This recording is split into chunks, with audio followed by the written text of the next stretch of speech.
When did the term influencer, why is that a bad thing to be referenced by? Because you're influencing Mhm. somebody, hopefully for the good, hopefully in a positive way, whether you're making somebody laugh or you're educating them on something or teaching them something. It's okay to be called an influencer.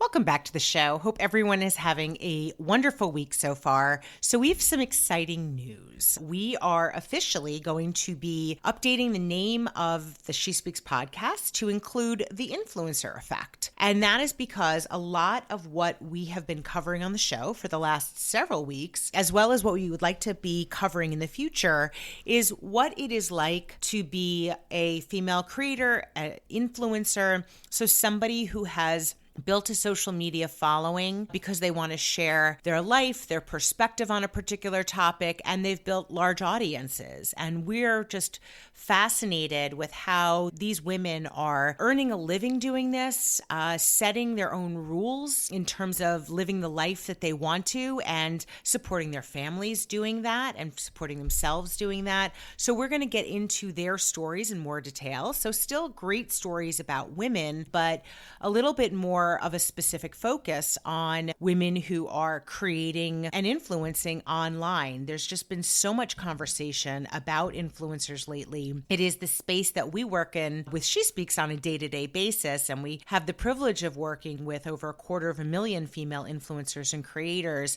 and we are just really fascinated by their stories and what it's really like to do what they do. What are some of the positives and what are some of the downsides? What kind of, misogyny do they deal with online? What are the benefits to their families, to themselves from doing this? So we are excited for that to happen. The show name will kind of officially be updated next week, but wanted to give you a heads up about that. And today's episode, we have a great episode with one of my very favorite influencers and creators, one of the original, I would say one of the OGs, the original mom bloggers. And actually, I was thinking about this the other day. I think this influencer, Audrey McClelland, is the first influencer that I ever met in person, the first blogger I ever met in person. And so what we talk about is Audrey's start in the fashion world working for Donna Karan, and then how she started in the influencer space. She's a mom of 5, and she is just one of my favorite people to have worked with over the years. We've worked together on a variety of different campaigns for a variety of companies. And she is always just so insightful, so good at what she does. And one of the things I love about Audrey's story is that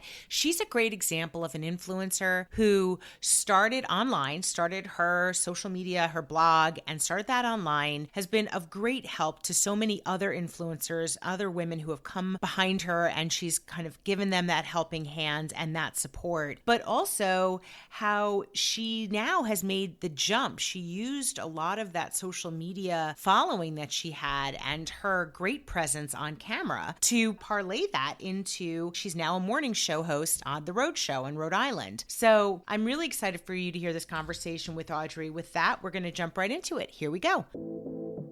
Audrey, welcome to the show. Oh, thank you so much for having me back. I love this and I love talking with you. Yeah, we were just chatting before we started about how long we have known one another. And I think you were probably one of the first influencers that I met.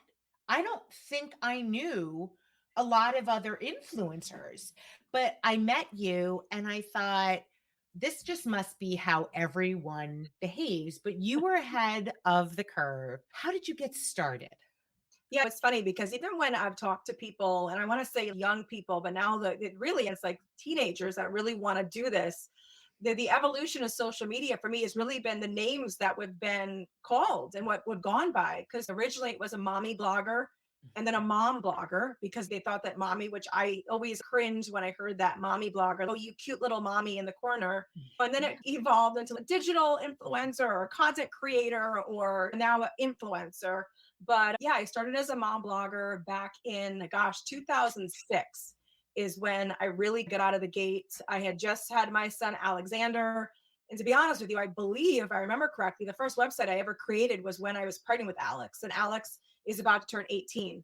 So that really is like the life that I've had online. But I really was fascinated with forums on Baby Center. I was pregnant and I loved these women coming together and just helping each other through whether it be a miscarriage, which is what I had experienced. And I felt like I was so alone. And I remember these forums of women from all over the world coming together and talking and helping each other out. And then that evolved as I did get pregnant and I had my children. I was fascinated by this group of women, this community that evolved online just so organically and authentically, and everybody rooting for each other and helping each other out, sharing secrets about the best stroller, the best diaper bag, the best maternity clothes. There weren't many options, Lisa. You know that when we were pregnant with our kids, there weren't that many options in maternity. And I just Mhm. like, just had some fun with it. And so I remember seeing women doing these online journals. And I thought, and that's what they were called, blogs back then. I remember going Mhm. to a web designer and saying, I'd love to do this online journal. And I remember he was the one that said to me, I actually think there's a name for this. I think they're called blogs.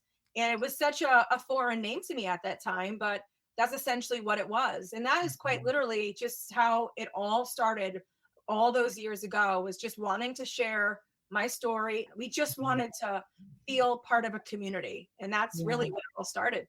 Yeah. Oh, wow. Okay. There's a lot that I want to delve into there. So, first, let's go back to the terminology that Yeah. was used back in the day, because when we started working in this space, again, nobody called it influencer. It was Oh, blogs, bloggers. mhm. But in particular, because we worked in the women's space, Yeah. it was always like, oh, you have mommy bloggers. And I remember thinking, that it was so condescending to Yeah. call these group of women, because the way I looked at it was women who were creating blogs and doing what you were doing. Right, you owned this property. I thought of it as like a media property, and you Totally. were doing something serious, and it was a business. Right, you were making money doing this, and I found it really condescending that the industry was referring to women doing this as mommy bloggers. Yeah. So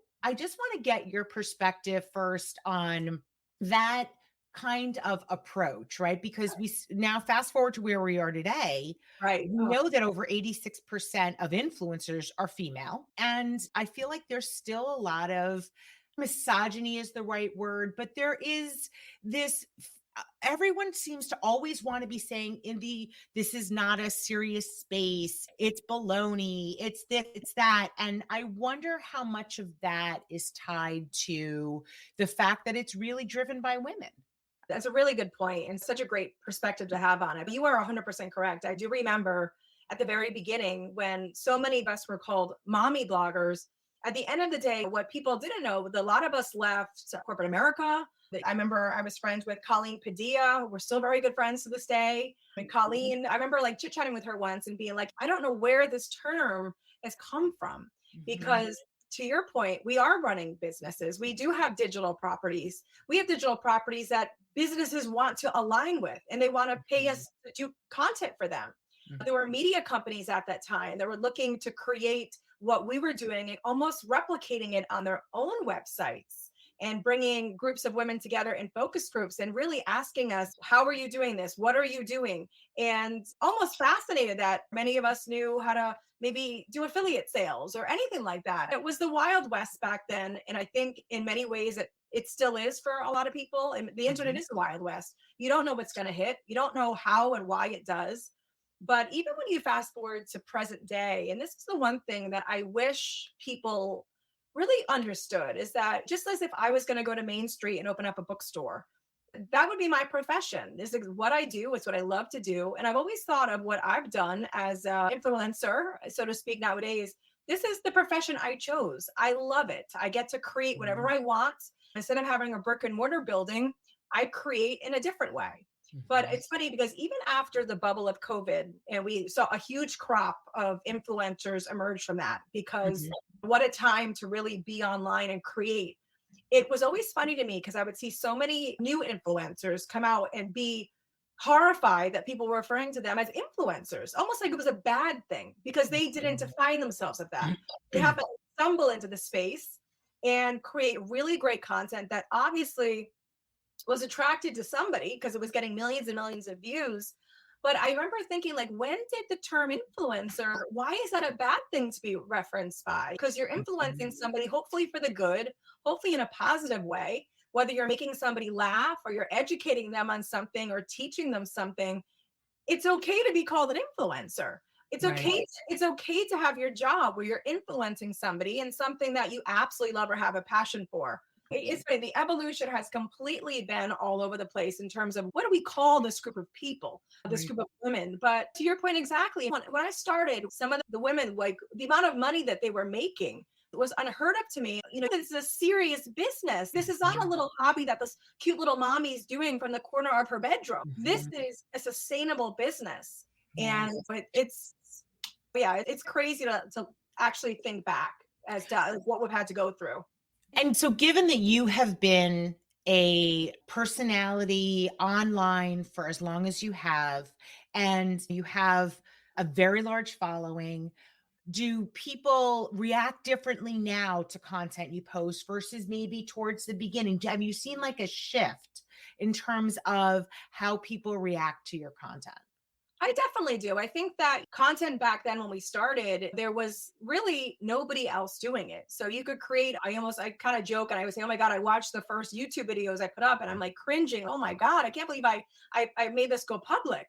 But there was nothing else to gauge it against back then. Mhm. Whereas present day, it is very different. The Right. bar has definitely been risen where you Right. just can't throw together, so to speak, a video, whether it's going to be a fashion video or a food video or a fitness video. I still think that the content that is the true, authentic ones do really well because it really does show. Listen, I'm not a media company. I don't have a photographer and an editor. It really is just me in the corner of my office with a ring light creating. But I do think even that, so to speak, we've all taken a look at the level around us and go, okay, listen, I have to raise the bar. I can't just throw something out there. Yeah. And in my content in particular, I definitely know that when I first started, it was very like lifestyle content. It was Mhm. definitely sharing my family, our adventures, what I was going through at that time. And I never actually niched down. I remember actually saying to people, oh no, don't niche, don't niche your content. Create, like, you want to be everything to everybody. And I still believe that is very true. But now coming through the lens of, okay, listen, I saw that, I've done that. And then now evolving into, I started doing hairstyles on Victoria maybe 2 or 3 years ago and seeing, okay, listen, you can niche something, Mhm. but you still can be everything. I almost feel like I want people to know, like with the hair content, I was like, okay, listen, I'm not just going to be now a content creator because that's not me. That's just not me. But I Mhm. can have this be a piece of my content and hopefully be smart about it. And when I'm talking to brands and maybe people that I'm going to partner with and saying, listen, this is what I love to create. But just so you know, the people that are coming to watch my videos, they're moms who are like 22 to 45, and they are looking for things to do. If you really want to hit a Mhm. demographic, and I think that's what I started to see people do, which I thought was so smart, was, hey, listen, I can hone in on food, or I can hone in Mhm. on money saving tips, and I can hone in on Mhm. fitness. But just so you know, the audience that's coming to me, it's the audience you want. I just don't talk about this one thing. It might be over 50% of what I provide, but this is a plugged in audience. And Yeah. these are people that are really looking for things. And Mhm. I think the true people that love what they do, they're open to learning, they're open to change, they're open to pivoting when they need to, and to knowing this is a new world. And more people are jumping into the influencer waters every single day. So if Mhm. you really want to make a business of this and do this, you do have to have a strategy, just as if you would if you opened any brick and mortar store. Yeah. And when I think about you and the content that you create, I think that people have probably started following you, as you said, because you started talking about motherhood. And I think that an entry point for many people in following content creators and influencers is a life stage, right? But Yes. then people start following you and they get invested in who you are, if you're Yeah. good. If you're good Right. at what you do, people Right. start getting invested in who you are. So they say, okay, maybe Audrey is like, she worked at Donna Karan, so she's got a really strong fashion perspective. So yeah, maybe I started following her because I saw that she was posting content that was about mom fashion and I really like what she does. But oh, wait, she's also talking about which strollers work great for her. There's an Yes. opportunity, I think, if you are getting people to come and follow your journey, especially if there is that element of motherhood and life stage, Oh, that yeah. they will follow you and your journey. And I think that's probably one of the things that has been giving you staying power because you have Mhm. been consistently well. And of course, the fact, and I want to get into this next, it's work, right? And that's Oh, another thing that I would love for you to talk about, which is I think people think, and maybe this is why kids, we were just talking about how kids now say that the number one thing they want to be when they grow up is an influencer slash content creator. Maybe they don't think it's a lot of work, but mhm. you've been in it for a long time and you have been very successful doing it. Can you share what goes into doing the job you do? Absolutely. And and I love it. So to me, it isn't work. I genuinely love it, but it is. It's a 7 day. I don't want to say 24 hours a day, but because listen, I'm sitting here, I have my phone next to me. We have access to the internet, all of us at every moment of our days. And anytime someone could be leaving a comment or someone could be messaging, but it never turns off. We don't have typical jobs. We could shut off the lights at 5 o'clock and then say, okay, I'll be back tomorrow morning at 9. I'm going to completely unplug. And that is something that I do think a lot of people have to remember when they go into this line of work, so to speak. But it is a lot of work. I think for me, especially, it's the creating of the content. So you don't just want to throw a video up and just press record and then you're done and you post it online and it's just going to get millions and millions of views. It's not always like Mhm, that.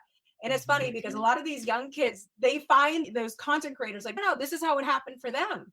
But that's not the case. It's the consistency. It's mhm. creating content, whether it's going to be a video, written word, or images. It's making sure that content looks good, it represents you correctly, whatever it is that you're trying to provide on your social media space. But Mhm, also, it's for me, it's the consistency. It's I don't go one day without posting mhm, ever.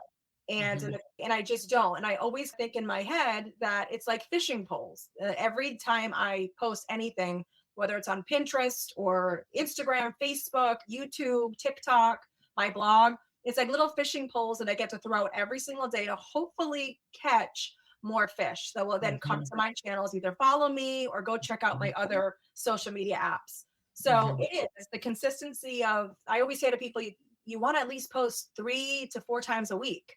And that's like good content. Yeah. But it's also being everywhere too, Lisa, which is something too that a lot of people don't actually think about. It's not only Mhm, just responding to the comments, but it's being consistent of being out there and conversing with other influencers or other people, anyone that you're following. It's that constant going back and forth where maybe an hour or two every day, I'll just be in my Instagram feed or on my Facebook and I'm commenting on people and I'm watching videos, I'm consuming so that it's a two-way street. yeah. It's not just me putting stuff out because that also creates dialogue with anyone that follows you Yeah. where thank you for asking me about this or thank you for watching or just a thank you for watching. It's Mhm. little things like that, but it's those kind of things that really go and take you the long way to be hopefully successful. Yeah. How do you think about the different platforms? I think on the different platforms is that now I'm realizing there really is a different audience on every single platform. Mm, And one of the biggest things that I love to tell people too is like dive into your demographics immediately because everybody gets nervous about, oh my gosh, I can't post that same video over on Facebook and TikTok and YouTube. But the reality is, it's not the same audience across all of those platforms. Like you mhm, might get people obviously that cross over to go check you out. Like Facebook for me skews higher in age than TikTok and Instagram for me. mhm, So I always keep that in mind when I'm creating my own content. Okay, so my audience on Facebook, they're women that are not all of them, but listen, I'm 45 years old. I know that the women over there are around like that age group. They're not in their early mhm, 20s. That's mhm. for me, that's Instagram and TikTok, to be honest with you. And Yeah. YouTube is all over the place for me, but it's very female driven. And just like you said it when we were chit chatting before about influencers and knowing your audience and your demographic, I hope I'm doing it correctly, but I'm trying to talk to moms. That's why I started, right? I was a mom. I wanted to connect with other moms, but I always like to make sure that my demographics match who I'm trying to talk to. When I look at the different platforms and I'm creating, I always think of that. Even it's how I write my captions. I write my TikTok ones a lot more fast and furious than I do like Instagram. I like Mhm. actually think of it more on Instagram and on TikTok. But those are just like the psychology of the social media apps that really goes into each one and realizing who you're actually creating content for on each one. And I'm on all of them. And Pinterest for me, that's still my number one traffic driver to my blog. Interesting. So, of the platforms, Pinterest Yeah. is the one that you can get the most people to go check out your blog from. That for me has been, and that's been pretty consistent for me. But I really decided during COVID to go in hard on Pinterest because one of the other things I love to do, and if you're going to be going into this as a business, it's find other influencers that have been at it longer than you or are way more maybe successful than you. And because those are the people that you learn from. And people are so gracious and kind. Maybe not everybody, but at least the one that and if anyone's out there listening to this and you want to reach out to me, 100% please do. But I love learning from other influencers. And I love learning from influencers that don't do at all what I do, like their food with no kids. And Mhm. I love hearing what works for you. And I remember them saying right during COVID, oh, Pinterest is huge. And so I went in hard on Pinterest. And it really is for me, it's amazing. I look today, 76% of my traffic is from Pinterest. Wow. And 76. And in terms of, we don't need to go into details on dollar amounts, but can you give us a sense for how you make your money? Is it brand partnerships? What's the makeup in terms of how you're personally making money as an influencer? Yeah, absolutely. So for me, it's like really just a couple different ways. So brand partnerships has always been one that I've definitely relied on. And if Mhm. you, whether it be bigger partnerships or smaller ones, but to be honest with you, I love creating branded content, especially for brands that I definitely use and integrate into my life all the time. That kind of content is really, I don't want to say easy to create, but it's easy because you genuinely use the product or the brand that you're working with. So Yes. that's one way I've always made money. And the second way is through affiliate networks Mhm. like to know, or if you're in shop style, or you're maybe in an Amazon affiliate program. There are so many different affiliate programs out there that you can use. And Mhm. affiliates just, I'll put on my blog links or on my social media, just links to products, and you get a small commission for them. Got But that's one way. And then the other way is through my ad network. So I'm part of an ad network. And so that will generate income for me also as well each month. So yeah. those are three pillars in terms of how I've made money. And then I don't do them anymore, but I used to do events as well with Vera Sweeney from Lady Mhm. in the Blog. And that was another way that I would generate an income too. So if there's any Mhm. influencers out there that are looking for different ways to generate income, that's also another one that I absolutely loved doing. I think it's a really great way to not only meet people, be part of the community. Mhm. I feel like do good because you're hopefully doing an event Mhm. that will bring people, influencers together. But it also can be a way to generate an income. It's a lot of work, but if you enjoy bringing people together, it can be very fulfilling. Yeah. So it sounds like it's these three areas: the brand partnerships, the Yep. affiliate income that you get or affiliate Yep. revenue, and then the ad network. In terms of scale, is the brand partnerships the number one, or is it really diffused between the three?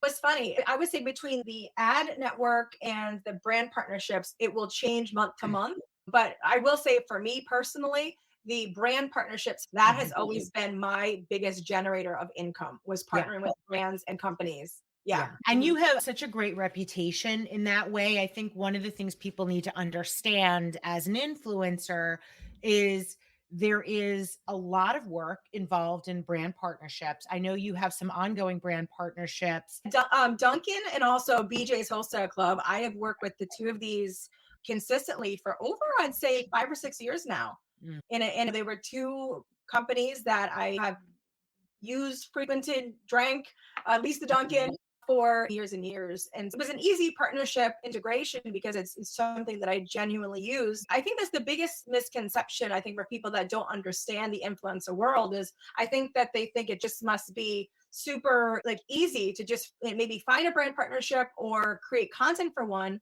But you really want to make sure that you're making the brands happy, especially if it's a relationship that you love. And you want to make sure that you're really providing them content that they're going to be happy and excited about too. It's a two-way street.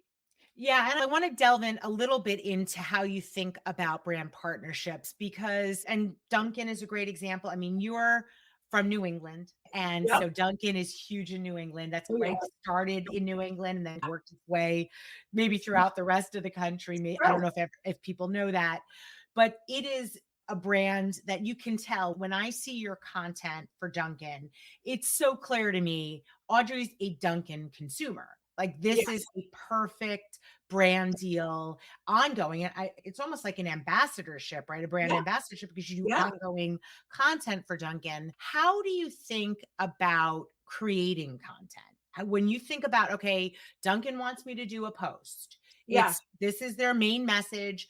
How do you think about how you're going to bring that story to life in your posts? That's a great question. And one thing that I have to say, I've been very lucky, is that if you work with a brand that trusts you and they know that they might say to me, hey, listen, I'll use an example. For example, they just had an event this past weekend in Rhode Island and they did a silent disco. And I knew I had to create content about it. But what I love about working with them is that they don't tell me what they want me to create. They say, listen, we trust you. Like, this is what we're hoping we can express, that it was an event, that people were down, that we did sampling. Have fun with the messaging and create what you know your audience or you feel your audience is going to connect with. And so for me personally, I knew it was a roller skating event. I know my daughter loves to roller skate. And so I made it more of about a fun thing to do with your family to come on down rather than having it just be something where it's just like banging somebody over the head with just quick, fast messaging. Come to an event. I didn't want it to be boring. I wanted to show them that it was so much fun and that really it was something that it was almost like Duncan was the backdrop. Like you came, you had this great event, you could roller skate, you could meet people. And then the extra icing on top was that Duncan was there.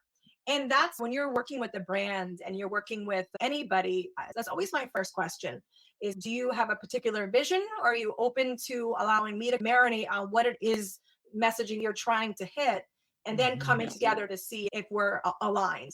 And I know a lot of people get nervous about that because a lot of people too, I was just chatting with a girl recently, it was her first brand partnership.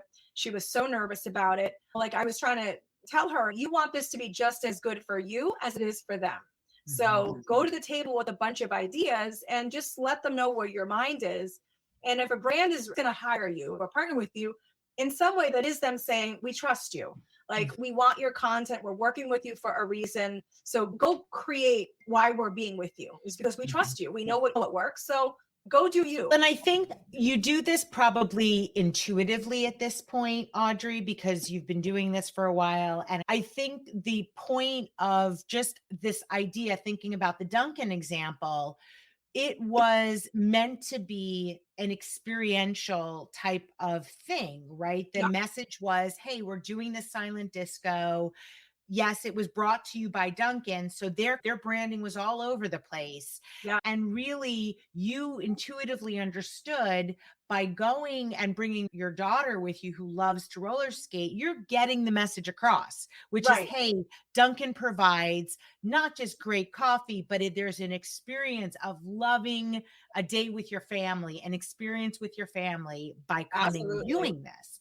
And that Absolutely. connection for a Yeah. brand is Absolutely. hugely valuable. And I think too, and I have talked to a bunch of other influencers about this, and I know that it's true for them. But I think that in the other side of it, I think a lot of people that consume the content, they see a lot of influencers doing branded content, which is great. But a lot of the times, what people don't know, because it's not something that we talk about, not publicly, is that there are things that like many of us have turned down because either we're not comfortable with the message or we weren't maybe happy with how a brand wanted something to be put across, or it just wasn't a good fit for our who we are, for our feeds. And that is one thing too that I really hope people understand is that the influencers that are doing this as a business are very serious about it. we take what we're putting on our feeds very seriously. It is something, again, I won't name them, but I could name at least a dozen of my influencer friends who have turned down things because, as I have in the past as well, because maybe it just didn't fit, it didn't work, or maybe we've aligned with one brand for years and maybe we're not under contract right now with that brand, but we still use it, we love it, and it wouldn't feel right to our audience and it wouldn't fit to all of a sudden align with them. So Yeah. there is also that piece of it as a business that goes on as well. And I think that's a really good point you're raising is the recognition for influencers that they are creating a brand. Yeah, And if they are building an audience that they want to follow them over time, that audience listens and they absolutely. understand, they take it all in. So if one week you're saying Pampers is the best diaper ever, and then the following week you're saying, wait, actually, this Right, other brand is the best right. diaper ever. So People true. get that, and it Yeah. comes across as disingenuous. And I think that is the thing that turns off audiences. So that kind of leads me Yes. to my next question. Yeah. You have been successful in this space, built an audience of people who have followed you. You've added to that audience. You talked about how during COVID, you started doing hairstyles on your daughter, Victoria. That probably brought in a whole new audience for you. What does it take to be successful ongoing as an influencer? Because it is not simple. It is not a simple feat. And I would love, as somebody who has been successful over time, what do you think it takes to do that? I think it takes two things. I think it definitely is the consistency. And I Mhm, can't stress that enough. I've often really equated it to almost like a TV show that you love to watch every Thursday night at 8 o'clock. If mhm, you know you're going to get a new show every Thursday at 8 o'clock, you're going to keep tuning in every Thursday at 8 o'clock. But if mhm. that network decides, oh, we're going to move it to 8:30, we're gonna turn it off this week. Oh, we're gonna go back to 8 o'clock the next week. All of a sudden you're just like, okay, there is like no rhyme or reason to the show. As much as I love it, I'm gonna just have to turn it off. I'm just not getting it. So Mhm. for me, I think it's always been the consistency. And I challenge people to do this. I remember very early on when I first started, and I'm gonna go back to maybe 2009, 2010. I remember I held myself accountable. And I remember saying on New Year's Eve, we may have talked about this, Lisa, before, but I'm going to do 365 days of fashion advice for moms. And Mm, to your point at the beginning of this, I did work in Donna Care and I worked there for years and I loved it. And I loved fashion. It's one of my passions. So I thought to myself, I'm going to give moms for one full year a piece of mm, fashion advice every single day. And there was, I know this is shocking to some people, but this is before Instagram and Pinterest. And really, I think at that point, it was just Twitter and my blog were the only two ways that we could really communicate with people. And I just mhm. held myself accountable for that entire year and I didn't miss a day. And even if I knew I was going away, I just write 8 blog posts ahead of time. And it could be maybe one day like a tiny little tip, or one day like images galore, but it didn't matter. I wanted to make sure every day in this year you're going to get something to actually take away from some sort of fashion Mhm. tip. And again, I can't pinpoint this, but that year was the year that everything for me as an influencer at that time changed. That was when I Mm, had more brand opportunities. That's when I met more influencers. The scales were tipped for me in a good way because I genuinely was creating so much content that I was mhm, hoping that more and more people had the opportunity to see it. mm, And when I go back to that fishing pole scenario, I know it seems so silly, but I always think if you throw enough fishing poles out there, you're gonna keep catching fish. So I mhm. that consistent and putting that content out there doesn't always have to be your best content. It doesn't always have to be something that was so profound and so amazing. There are days I'll put something up and I'm like, oh, I know that wasn't my best, but you know what? I'm putting it up because not everybody has great days. It's okay. And so I Yeah, do think the consistency of it really does help. And then the other yeah. thing too is I think the piece of advice that I feel like is, I want to say, I guess common, but find something as an influencer that you can genuinely, consistently create about. So, you Mm, don't want to be all over the place. So you want to, because if you're going to be consistent, you're going to be putting something up, even if it's 3 days a week, you got to make sure you really love this topic. You got to make sure you know enough about it, ideas about it, and then create. You need to make sure you like it. And so for mhm, me, I feel like those two ingredients of the consistency and also really staying aligned with, listen, I'm a mom and my audience is moms, and I love talking about things for moms. whether that's going to be a hairstyle, a travel tip, a fitness tip, a finance tip, whatever it is. This is what I love to do. I love to chat with other moms. And that for me has been the two things that have worked for me throughout 18 years. Yeah. So when you think about the industry and how Yeah. it's changing things, I always think to myself, like years ago, it were was the people that maybe started on our screens. They were like the television personalities, whatever. And then maybe we wanted to know more about their lives. Yeah. Now, if you think about how things are going, a lot of the media properties, a lot of the media companies are saying, we want people who have an audience Yeah. to then come. So if you think about, you're now a co-host of the Yeah. Road Show, which is the Rhode Yeah. Island Likes morning that show. show. Yep. And it was enticing too for them that you had this audience that Yeah. of people who maybe were the target for the show, Yeah. who were going to be like, oh, this is what Audrey's doing now. That is a huge benefit for them. How do you see the influencer world impacting media and these other things that the art, what we're seeing on our television and movie screens? Yeah, it's funny when it's because I'm coming through to the lens of a daughter who's 10 that doesn't watch TV. She just consumes YouTube Kids, TikTok. She'll have her TikTokers that she likes to watch. And those are the celebrities for her. Like those are the true celebrities for her. I was joking with my husband because I know VidCon just happened. And I said, if I brought Victoria to VidCon, that would be for her like the most incredible experience in the world because those are the celebrities for her. And I know it's not just my daughter, it's my sons too, whether it's guys that do trick shots on TikTok or these funny little stunts. So it really is changing the face of really celebrity media. My kids will listen to this guy, Mr. Beast. And they were telling me last night all about how he started and now how he does great things. He gives money away and this all these awesome things that he was doing. And it's funny that like as we're chatting now, it's that is to them who maybe like Michael J. Fox was or Candace Cameron was to me when I was their age. Like when I was 17 or 18, I had posters of Kirk Cameron and Michael J. Fox in my bedroom. And that is the new for these guys, this crop of kids, which you get at the beginning when you said how this is now one of the professions that most of these kids want to do. I'm just not surprised by that. And even further, Aliza, it's funny because now almost as a media person, you can have your own network from your phone. Like you can create your own stories. You can be your own journalist, your own broadcaster. You don't even need to be hired by a television company. And you might have more views than a potential TV network, depending upon the millions and millions of followers that you might get. So the landscape is changing. And I think it's a responsibility that a lot of us have to make sure that, to your point exactly before, like the landscape is changing so much where influencers are the new media and they are the new celebrity, that with that comes a certain amount of power and responsibility for them that they're putting out there. Because a lot of us that started early on were very conscious of what we put out there. We weren't swearing online. We knew that what was going to be out there was there forever. Like nothing is necessarily deleted. And that's something that as this new crop is coming up, I really hope that this next generation understands is as you're moving into this role and millions of people can be following you, a sense of responsibility comes with that. Yeah. Yeah.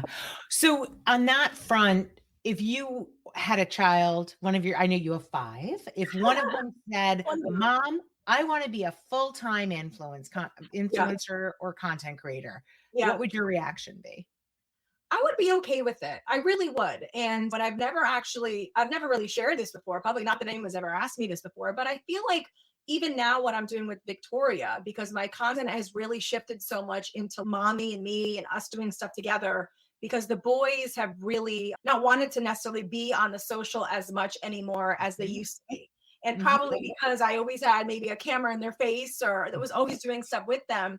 Whereas I think with Victoria, and I was just saying this to my husband the other day, I'm like, I wonder if now I'm building this with her for her. I said, I wonder in 10 years if she will say, you know what, Mom, because at least I have control of the content right now. It can just be us shopping at Ulta, or it could be us doing fashion at Old Navy and me doing her hairstyle. I have the control over it. But if she wanted to take it in 10 years or 15 years and say, you know what, mom, I don't want to even go to college. I really want to hone in on this. I've watched you, I've seen what you've done, and I want to continue with this brand that we've created together. I would be Mhm. okay with it. I would be. But again, I come from the lens of being an influencer. So I do Yeah. understand the hesitation of parents nowadays being very worried about, what do you mean you don't want to go to college? What do you mean you don't want to do this? You want to start just creating YouTube videos? Right. But this is what's happening now. I mean, it really is. Yeah. And I think that it's worth noting that for someone like you, and for those who are listening who don't know this, you and your husband met at Brown. So it's Yeah, not like you did not get an education yourself. It's certainly something that has been in your experience. And you give, even with that, feel like this is an evolution in how this next generation might view work, that they absolutely. don't have to go down the same path that maybe our generation did before them. Absolutely. And I think of it almost as, I remember my mom was a teacher for 30 years. And I Oh, remember great. I remember her saying to me, my parents did not have any money to send her to college. They could send her brother. They could only afford one Mm, kid. It was her older brother that went. And she said, I mhm. remember I really felt like I had two options. I was either going to be a dental hygienist or a secretary. She goes, but what I decided to do was waitress full time and put myself through Rhode Island College full as well. So my mom paid for her own college waitressing. Wow. And I often wonder, is this just how now what happens with these generations? Is it when my mom was, 18, she didn't feel like she had that many options as a woman, especially as a woman who didn't have the financial back of parents to really help her go do something, what she said, maybe bigger. But she said, you Mhm. know what, but I always knew I wanted to be a teacher. So I'm going to put myself through Rhode Island College and become a teacher. I wonder if now this generation that's coming up, because they do just want to be like, it's so cool to be like a YouTuber. And, you see these kids on TikTok and it's all flashy and fun. But also, these kids, as much as a lot of these kids may get a lot of flack, they also seem to be pretty darn hard workers. They seem to Yeah. be moving cross country. They're leaving their families. They're Mhm. living with 8 to 10 other kids and they're It's creating amazing. content. Right. Really, I maybe as I'm saying this, I don't want Victoria ever doing that. As the words are coming out of my mouth, I'm like, oh my God, I would die if she moved across the country and lived with 10 people and just said, I'm just going to create videos all day.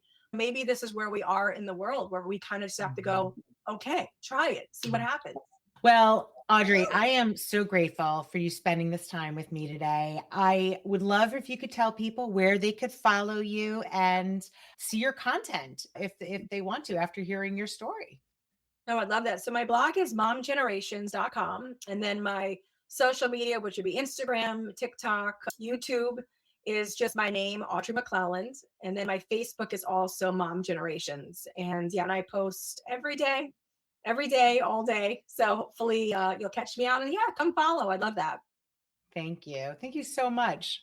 Thank you so much. I love what you do. I've been a big, huge fan of yours forever. And you are so amazing at not only being a supporter, but just being someone that really does encourage and inspire. So thank you so much for this. Oh, well, thank you for saying that. Yeah. Thank you for listening. If you're an influencer or a brand that wants to work with us, please feel free to email us at info@shespeaks.com. Until next time.